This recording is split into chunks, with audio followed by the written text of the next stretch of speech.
Ayan. Gagawa tayo ng tortang talong. Ano? Boil mo lang yan, tapos balatan mo. Tapos ito yung giniling. Oyster sauce, bawang, kamatis, tapos Sprite. So, tuturuan kayo mga lintik kayo kung paano gumawa ng basic tortang talong. Kasi yung iba sumasabog tapos nagre-reklamo.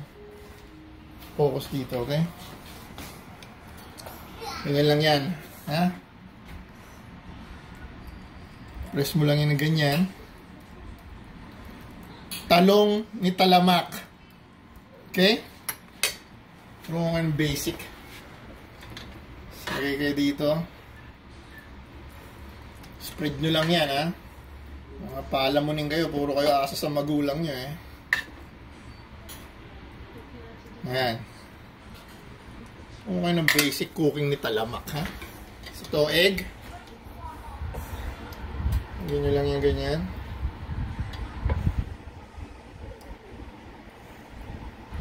Spread nyo lang evenly, ha? Huwag tatamad-tamad. Maya, headshota na. Siyempre, pag nilagay nyo sa pan, sasabog yan. Babalik ta rin nyo. Gagamit ko yung dalawang ganito. Dalawang plate. Hola! Babaliktad na, di ba? Lalagyan nyo naman sa taas ng egg. Spread nyo maigi. Yan ang pandikit. Yan ang basic. So, ganito, ah. Mainit na mantika nyo. Dahan-dahan nyo yung i-slide. Boom! Hindi sasabog yung talong na yan.